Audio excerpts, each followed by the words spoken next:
Ya estamos con nuestro primer invitado y déjenme decirles que esta es una conversación que yo esperaba desde que salió el libro, hace un par de meses ya.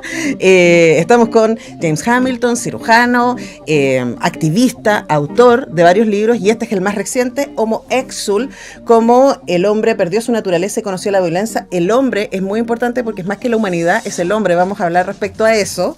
James, ¿cómo estás? Bienvenido. Muy bien, muchas gracias por la invitación. Encantado. Estoy muy fascinada de hablar contigo.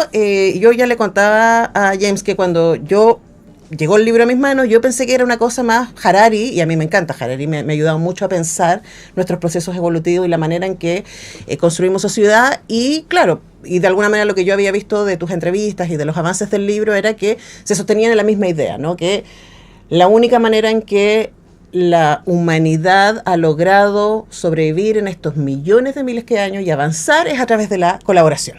Y que hoy día estamos en una crisis respecto a eso. Lo que a mí me sorprendió es que no solamente nos cuentas la historia, sino también nos cuentas las historias de los cuerpos y de cómo los cuerpos se han ido adaptando a los distintos cambios geográficos, climáticos y todo lo que significa eso también en términos de alimentación, y hacia ya los últimos miles de años de nuestra humanidad, también cómo eso ha cambiado nuestra manera de ser y relacionarnos.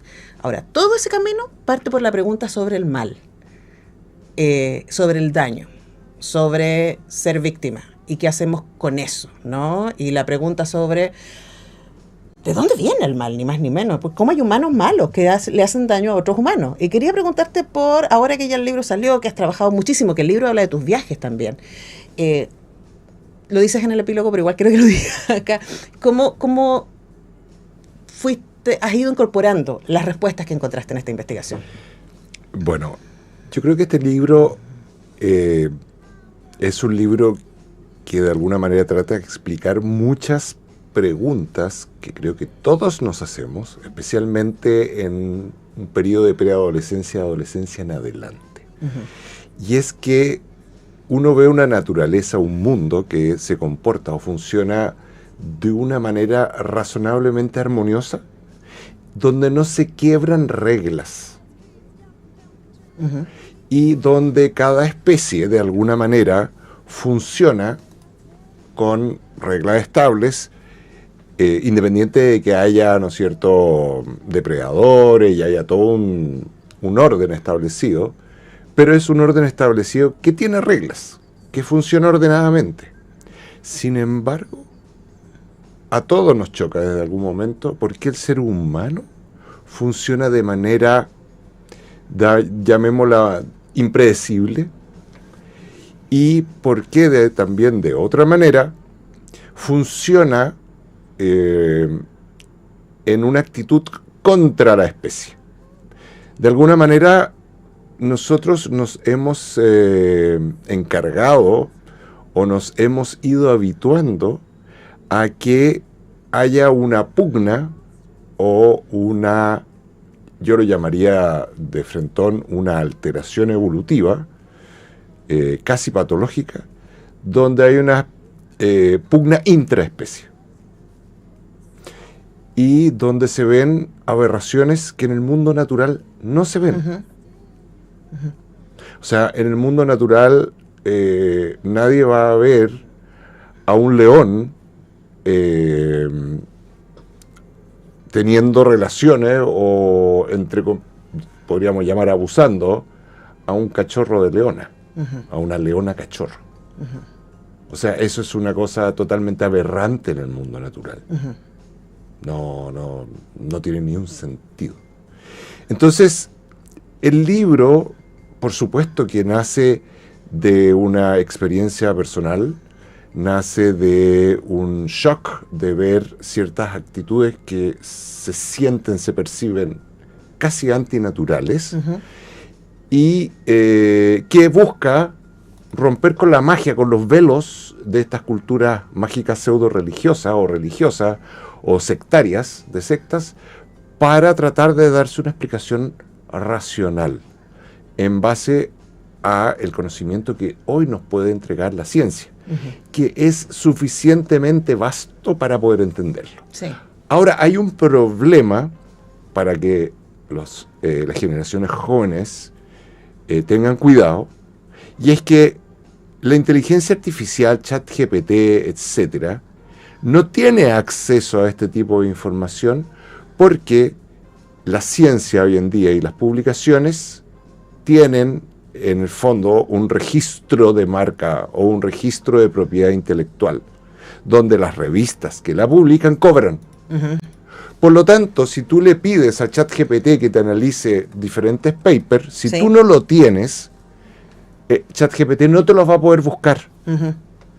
Entonces va a tener que ir a Wikipedia o a fuentes o no confiables o incompletas. Sí.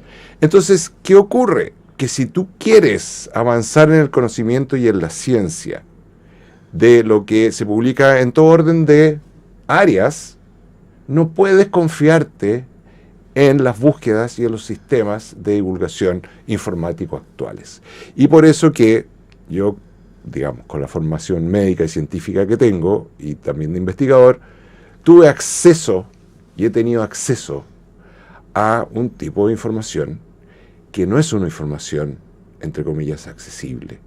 Y creo que una de las cosas importantes de este libro es mostrarle a la gente que el nivel de lo que hoy día sabemos está entre 10 y 15 años por delante de lo que se cree que se sabe. Ujú. Sí. Ahora, me pasan varias cosas con tu respuesta, James. Se me abren como 40 puertas al mismo tiempo. Voy a tratar de organizarme, ¿no? Y además se suman a las que yo dejé abiertas mientras leía el libro. Una tiene que ver con el poder. Porque cuando tú estabas dando este ejemplo del león y de la cachorrita de leona, aunque se nos ha querido decir que en el reino animal existen las lógicas de poder, ¿no? No siempre es así, no en todos los contextos, y hay distintos tipos de organizaciones al interior, ¿no? Que somos como los gorilas, ¿no? Pero la verdad es que si uno piensa, también tenemos muchísima correspondencia genética con los bonobos, que tienen otro tipo de relación social al interior de sus comunidades, ¿no? Exacto. Y lo mismo pasa con los seres humanos, porque cuando yo te leía me acordaba de una investigadora española con la que tuve el honor de tener clases en el doctorado, Almudena Hernando, y que ella investigaba, tú lo citas también en el libro, a estas comunidades especialmente nómades que viven al interior de las selvas especialmente y en algunas zonas de África y que no se han vinculado con la, entre comillas, civilización occidental. Y que siguen teniendo maneras de relacionarse hasta el día de hoy tremendamente igualitarias, cuidadoras, como fuimos durante miles de millones de años, ¿no? Entonces, ahí hay una tensión que me parece súper interesante abordar, y es que no porque nos pasó esta situación en donde cayeron los meteoritos, ¿cierto? Y se congeló el planeta y la vida se puso mucho más difícil, los seres humanos nos volvimos egoístas y desconfiados, ¿cierto? Y tratando de asegurar el poder, porque hay comunidades humanas que se desarrollaron de otras maneras. Bueno, eso es una observación notable, porque en el libro también yo trato de explicar que no todas las comunidades humanas. A ver, ¿qué pasa? La transformación y la violencia viene de Oriente Medio.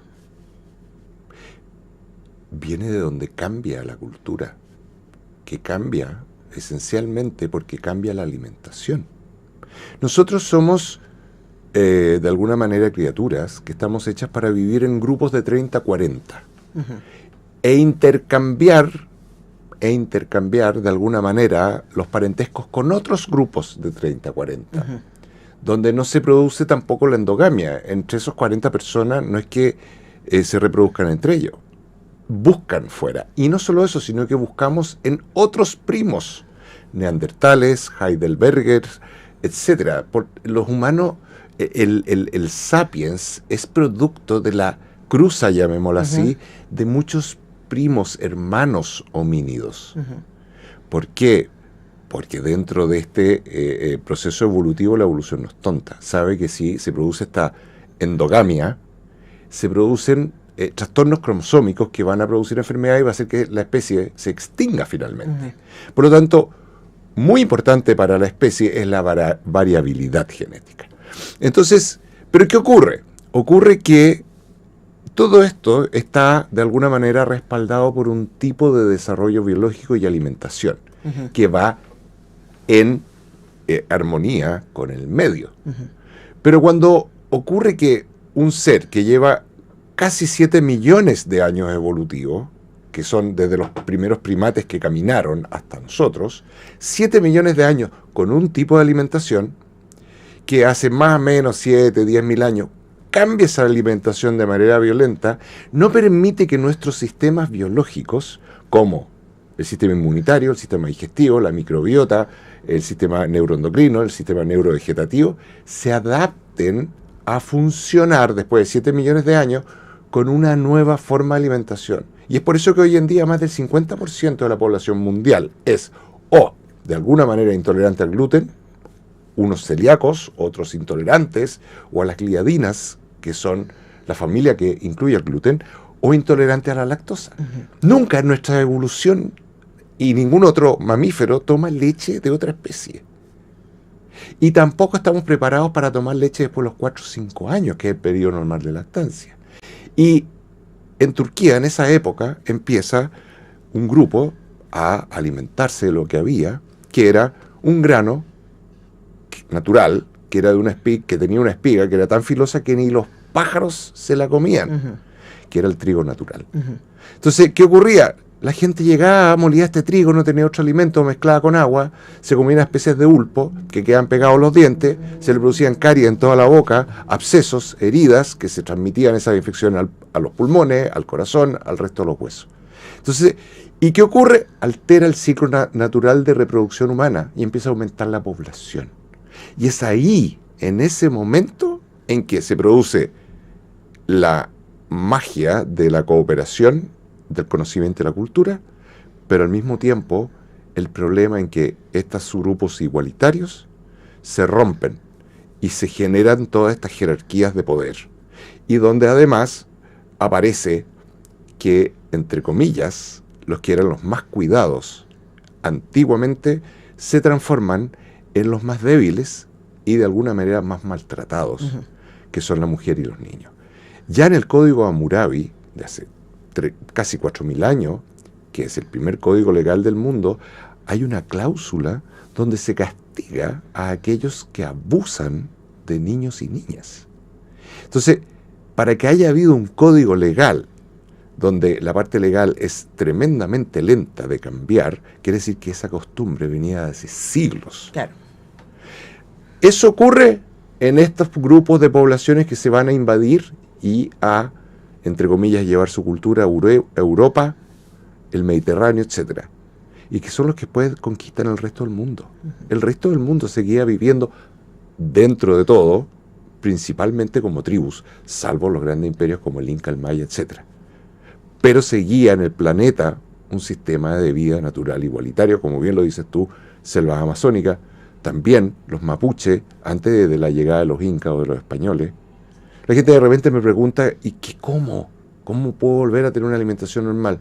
Bueno, piensa en lo que comían los mapuches antes de que llegaran españoles y los incas, o lo que comerían la gente. Bueno, yo les digo a esa gente que tiene mentalidad histórica religiosa, les digo, bueno, lo que comían antes de Adán y Eva. Porque todo el resto efectivamente genera cambios biológicos y epigenéticos que nos altera un ciclo natural que venía de 7 millones de años.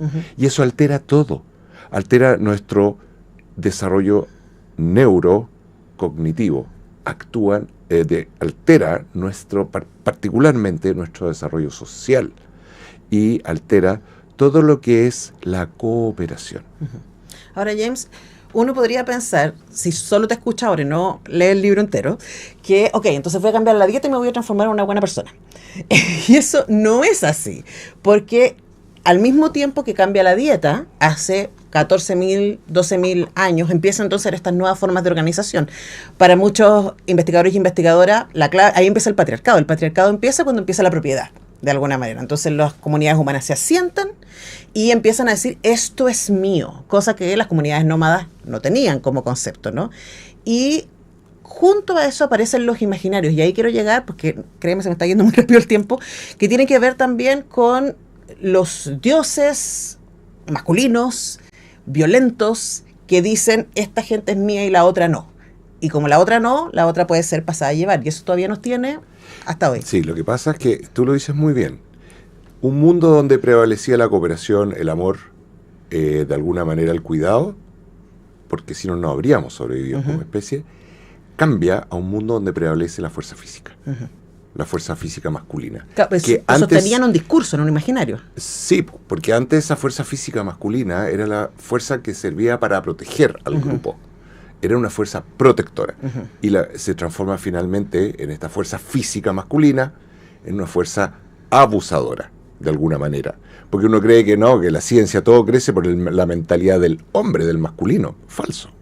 Sí, la mujer es clave en todo el desarrollo cultural. Ahora, este imaginario se requiere porque, de alguna manera, cuando tú rompes con la naturaleza y te, entre comillas, te transforma en una especie de psicótico dentro del planeta, porque te llega a pensar que somos extraterrestres, que nos depositaron, nos sembraron. O sea, eso lo único que refleja es que estamos, de alguna manera, en algún momento se produjo este divorcio total con la naturaleza. Ya no la entendemos, no la vivimos, no la sentimos. Cuando tú pierdes, entre comillas, tu pertenencia, tienes que crearte una nueva pertenencia y una nueva historia. Claro, nos pensamos corona de la creación y por lo tanto dominantes, no parte. Bueno, ahí es claramente cuando tú te transformas en dominante o como dice en la Biblia que tú administras el mundo, es que ya el fracaso es total, porque ya no te sientes parte. Y al no sentirte parte ya no tienes casa, no tienes hogar. Tu hogar, que era el mundo, la naturaleza, tu grupo familiar, tu grupo, la tribu, de alguna manera quedas exiliado, perdido, ya no sabes a qué perteneces, te creas nueva historia. Ahora, James, yo tengo una teoría antes de leer tu libro, quiero compartírtela. Yo creo que todo el problema que tenemos, todo el problema de la humanidad y del mal es un problema de inseguridad. Que los seres humanos, cuando no somos cuidados en nuestra identidad desde pequeño y nos armamos como alguien que tiene valor y que se sostiene y que es amado y aceptado, incondicionalmente va a estar buscando ese amor, esa aceptación a lo largo de toda la vida. Y en muchos casos, y yo estoy pensando especialmente ahora en los neofascismos, ¿no? Y para mí la definición de neofascismo, esas personas que se instalan desde un lugar donde dicen yo soy mejor, superior y tengo más derechos que este otro. Este otro sean mujeres, migrantes, judíos o palestinos, etcétera, ¿no? Y necesito construirme desde la diferencia de mi valor. Y ahí estamos todavía, ¿no? Y siento que hay mucho discurso político que está sostenido ahí. Bueno, yo creo que eso es sin duda importante y parte del síndrome, que es un conjunto de síntomas. Pero yo creo que yo también, no es para tratar de ser muy reduccionista, pero creo que todo parte también en que ya no hay propósito. ¿En qué sentido? El ser humano se mueve por cosas fundamentales, que son la curiosidad, el juego, la cooperación y particularmente la educación. Esas son cosas en la raíz del ser humano. Eso es lo que nos transformó en humanos. Esos elementos que están asociados a lo que nos muestra la naturaleza, que es la armonía, la belleza, la simetría, etc. La diversidad. La diversidad, por supuesto. Todos estos elementos, de alguna manera, hacían que el propósito no era un tema cuestionable ni cuestionado. No había que buscar propósitos, porque tú eras parte de. Cuando tú eres niño y eres parte de tu familia, tú no andas buscando explicaciones de la vida, tú estás jugando. Entonces los niños, de alguna manera, nos van mostrando cómo era el ser humano original. No es que los niños cuando dicen vuelvan a ser como niños y tendrán el reino de los cielos, eso yo lo encuentro bien notable, porque en realidad, cuando tú dices vuelvan a ser como niños, no es una cosa simplona, es porque los niños tienen inherente un sentido de pertenencia que les permite liberar lo que nos desarrolló. El juego, la curiosidad, la exploración, la cooperación, etc. Y la conexión con el cuerpo también, ¿no? Cuerpo y medio ambiente. No hay demasiados tabúes, no hay. Entonces, ¿qué ocurre? Que cuando tú rompes todo eso, todo se altera. Y cuando todo se altera, se transforma en fenómenos que yo llamo, porque estoy, entre comillas, medio formado así, los llamo patológicos, en el sentido que salen de la norma de la evolución natural. De hecho, y nos enferman. Sí, ya estoy armando el segundo libro, que que es un libro que lo tengo divertido, porque lo tengo pensado el título en inglés, pero lo tengo que llevar al castellano, que en inglés se llama Becoming Human. Ujú. O sea, ¿cómo puedes tú saber lo que está bien o mal si tú no ni siquiera sabes lo que es en la raíz del ser humano? ¿Qué somos los humanos? Ujú. Sacándote la filosofía, sacándome de la religión, que fantástico, pero para mí es basura si no sabemos realmente desde un proceso evolutivo qué nos hizo humanos. Me gusta, te regalo la palabra devenir humano, que es una palabra que a mí me gusta mucho, ¿no? Que tiene que ver con el habitar, con el transformarse en el Está tiempo. perfecto. Ahí te lo dejo, James. Muchas gracias. Devenir humano, está genial. Ahora, para cerrar, este libro, Homo Exul, que de verdad, yo le decía a James, es un libro que requiere tiempo, porque cada página, cada capítulo tiene muchísima información científica, histórica, pero también personal. Sí. Y tú eres muy honesto y has sido muy honesto en las últimas décadas, compartiendo tu historia, ¿no? Y activando. Y aquí tú hablas del viaje al Vaticano que tuvieron, ¿no? Hay un libro estupendo sobre eso. Y me acuerdo que entrevisté a Carlos Cruz sobre ese libro que escribieron los tres. Y que cuenta esa historia. Pero seguimos teniendo noticias al respecto. La más reciente es sobre Felipe Berríos, ¿no? Y quería preguntarte, ahora con todo lo que sabes, escribiendo este libro, con todos esos procesos, con todo, ¿qué te parece esos devenires? Mira, a ver, primero para que la gente se haga una idea, porque la gente se olvida, y además no tiene por qué estar informada de todos los procesos canónicos, legales. Acá hay 8 víctimas, 7 primeras y una octava que se agregó, que han denunciado crímenes peores que los que llevó al cura Tato a podrirse en la cárcel. Uh-huh. Eso es para que de alguna manera la gente tenga claridad de lo que estamos hablando.